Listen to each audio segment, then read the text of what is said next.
ছাত্ৰ ছাত্ৰীসকল তোমালোকে ইতিমধ্যে আমি 2A 9লৈকে তোমালোকে পাই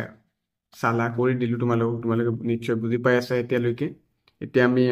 2A একেবাৰে শেষৰটো গণিত 10 নম্বৰ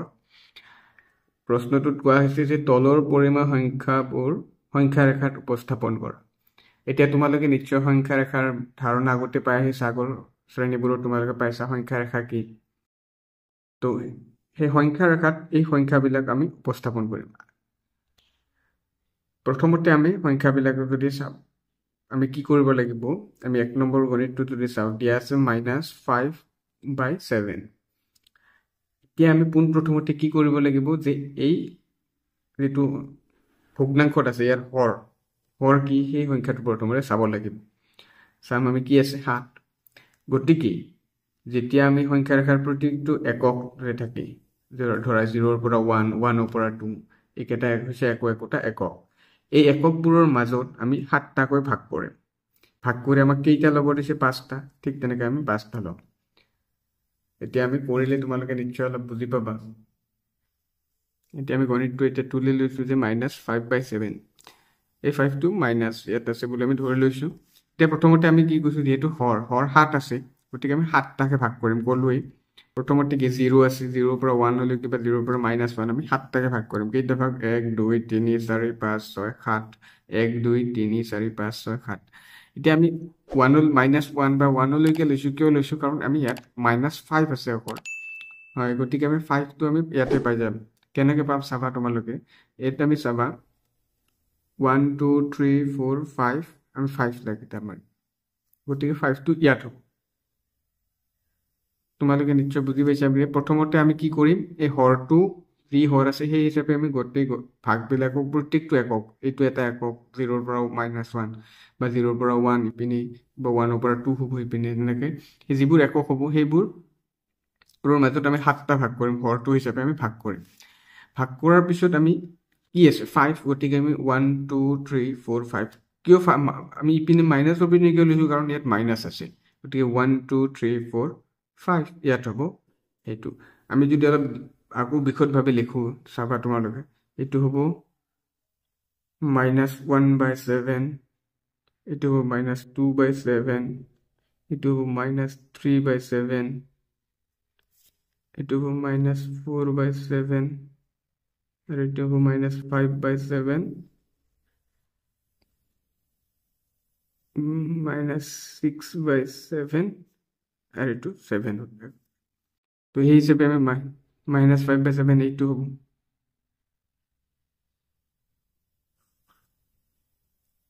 আশা কৰো তোমালোকে গণিতটো বুজি পাইছা ঠিক তেনেকৈ আমি বাকিবোৰ কৰি যাম এতিয়া আমি 2 নম্বৰলৈ আগবাঢ়িম 2 নম্বৰটোত কৈছে -7/9 এই গণিতটোত আমি কি চাম আগৰ নিচিনাকৈ আমি হৰ যেনেকৈ চাইছিলো ইয়াতো হৰটো চাম হৰ কি আছে 9 গতিকে আমি এটা এককক 9টা ভাগ কৰিম 9টা ভাগ কৰি তাৰ 7টা আমি লম চাব 7/9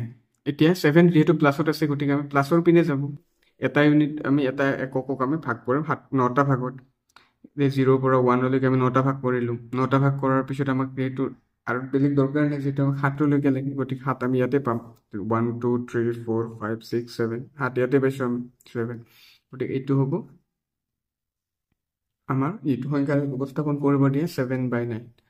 আশা কৰো তোমালোকে বুজি পাই আছা আমি যিমান পাৰো সহজভাৱে বুজাবলৈ চেষ্টা কৰিছো আৰু এনেকৈ আমি সহজভাৱে আগলৈ ভিডিও তোমালোকলৈ আগবঢ়াই গৈ থাকিম তোমালোকে চেনেলটো সাবস্ক্ৰাইব কৰি দিবা এতিয়া আমি 3 নম্বৰলৈ আগবাঢ়িম 3 নম্বৰটোত কি দিয়া আছে -10/3 অৰ্থাৎ হৰটো কি দিয়া আছে 3 আমি এই একে ধৰণে কৰিম ইয়াত যেহেতু লবটো ডাঙৰ আছে তথাপি একো কথা নাই আমি এনেকৈ কৰি গলে আগৰ নিয়মত কৰি গলে নিশ্চয় মিলি যাব তোমালোকে কৰি দিলে তোমালোকে বুজি পাবা চাবা 0 আমি 0 লৈছো যেহেতু সংখ্যাটো মাইনাসত আছে গতিকে আমি মাইনাসৰ পিনে যাব গতিকে প্লাসৰ পিনে আমি ইপিনে লোৱা নাই আমাক কি এটা ইউনিটত অৰ্থাৎ এটা এককক 3টাকে ভাগ কৰিব লাগিব যেহেতু হৰটো 3 গতিকে আমি 1 2 3 3টাকে ভাগ কৰিছো 1 2 3 1 2 3 1 2 3 তেনেকৈ ভাগ কৰিছো প্ৰত্যেকটো তোমালোকে নিশ্চয় দেখা পাই আছা এতিয়া আমি কি লাগে -10 টো লাগে আমাক 10 লাগে অৰ্থাৎ যেহেতু মাইনাছৰ পিনে গতিকে মাইনাছত আহিব আৰু 10 লাগে অৰ্থাৎ 3টাকে ভাগ কৰিছোঁ আমাৰ 10 নম্বৰ ভাগটো লাগে 1 2 3 4 5 6 7 8 9 10 এইটো হৈছে এইটো কি হ'ব তাৰ মানে মাইনাছ 10/3 হ'ব এইটো গতিকে আমি এইকেইটা কৰিলে একে ওলাব চাবা কেনেকৈ ইয়াত কি হ'ব -1/3 হ'ব -2/3 আৰু -3/3 যেটো আমি কাটাকাটি কৰোঁ -1 ওলাব গতিকে একে হ'ব তাৰপিছত ইয়াত হ'ব -4/3 -5/3 আৰু যদি -6/3 কৰোঁ কি হ'ব ইয়াত যদি আমি কৰোঁ -6/3 কি হ'ব 2 অৰ্থাৎ -2 ওলাব গতিকে এইটো -2 লিখা গৈছে ঠিক তেনেকৈ ইয়াতো এনেকৈ ওলাইছে ইয়াতো -7/3 -8/3 ইয়াত -9/3 হ'ব যেটো কাটাকাটি কৰিলে -3 ওলাব আৰু ইয়াত হ'ব -10/3 আমাক ইয়াতে লাগে আৰু বাকী কেইটা আমাৰ দৰকাৰ নাই গতিকে ইয়ালৈকে আমি কৰিছোঁ আৰু ইয়াত 11/3 হ'ব অৱশ্যে -11/3 আৰু -12/3 কৰিলে -4 ওলাব তোমালোকে হয়তো বুজি পাইছা এতিয়া তোমালোকে ইয়ালৈকে বুজি পালা 3 নম্বৰলৈকে যেতিয়া আমি 4 5 6 তিনিটা আছে এই তিনিটা আমি একেবাৰে কৰি লৈছোঁ এতিয়া তোমালোকক দেখাই দিম বুজাই দিম কেনেকৈ কৰিছোঁ চাবা 8/5 এইখিনি আছে তোমালোকে দেখা পাইছা এতিয়া আমি কৰিম প্ৰথম আছে কি 8/5 অৰ্থাৎ আমি হৰৰটো 5টা ভাগ আছে 5 আছে গতিকে 5টাকে ভাগ কৰিম যেহেতু প্লাছত আছে আমি প্লাছৰ পিনে যাম গতিকে 5টাকে ভাগ কৰিছোঁ 0ৰ পৰা 1লৈকে 5টা ভাগ 1ৰ পৰা 2লৈকে 5টা ভাগ আমি 0ৰ পৰা 2লৈকে যাওঁতে আমি যেটো আমাৰ 8/5 সেইটো পাইছোঁ ইয়াত গতিকে আমি ইপিনে আৰু আঁকিব নালাগে তোমালোকে যদি এইবোৰ বুজি পাই আছা তেতিয়াহ'লে তোমালোকে আমাৰ আগৰ ভিডিঅ'বোৰ চাব পাৰা এই গোটেই কিতাপখনৰ সিৰিজ বনাই আছোঁ তোমালোকে নিশ্চয় চাব পাৰা ওপৰত থকা আই বাটনটোত ক্লিক কৰিলে তোমালোকে ভিডিঅ'বোৰ চাবলৈ পাবা এইখিনি নিশ্চয় তোমালোকে বুজি পাইছা কেনেকৈ হ'ল আমাক কি লাগে 8/5 এইটো 8/5 বুজি পাইছা নিশ্চয় ইয়াত তাৰপিছত আৰু 5 নম্বৰ গণিতটো আছে -1 সমস্ত 8/5 এতিয়া এই গণিতটো আমি প্ৰথম এনেকৈ কৰিব পাৰি কিন্তু এনেকৈ কৰিলে হয়তো তোমালোকে অলপ বুজি পোৱা টান হ'ব পাৰে আমি যেনেকৈ কৰিছোঁ তেনেকৈ কৰিম তাত এইটো আমি কি ভাঙি লওঁ সমষ্টিটো এইটো কি ভাঙিলে কি হ'ব 7 আৰু এইটো পূৰণ হ'ব 7 আৰু -1 পূৰণ কৰিলে -7 আৰু তাৰ লগত আমি এইখিনি প্লাছ কৰিম প্ৰথম ওপৰতে কি হ'ব ওপৰত হ'ব 12 তলত হ'ব 7 আৰু ইয়াত হ'ব মাইনাছ বুজি পাইছে এইখিনি কি হৈছে -12/7 এতিয়া -12/7 অৰ্থাৎ তলত হৰ 7 অৰ্থাৎ 7টাকে ভাগ কৰিছোঁ আমি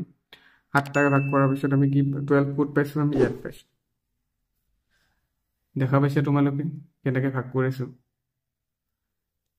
এইটো আমি উলিয়াবলগীয়া সংখ্যা থাকে যেটো উপস্থাপন কৰিবলগীয়া সংখ্যা এইটো গতিকে উপস্থাপন কৰি দেখালোঁ তাৰপিছতো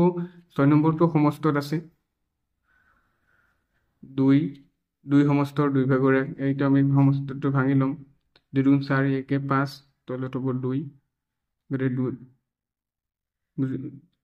5/2 এইটো আমি ক'ত পাইছোঁ যেটো প্লাছত আছে আমি ইপিনে পাম এটা 0ৰ পৰা 1লৈকে দুটাকে ভাগ কৰিছোঁ প্ৰত্যেকটোতে গতিকে আমি পাইছোঁ ইয়াত এইটো আমাৰ সংখ্যাৰ উপস্থাপন কৰিবলগীয়া সংখ্যাটো তোমালোকেতো বুজি পাইছা নিশ্চয় গতিকে আজি ভিডিঅ'টো ইমানলৈকে আছে আৰু ইয়াৰ পিছত 2B 2C সেই সকলোবোৰ আমি কৰি যাম তোমালোকে এই চেনেলটো ছাবস্ক্ৰাইব কৰি ৰাখিবা এই ভিডিঅ'বোৰ পাবৰ কাৰণে ধন্যবাদ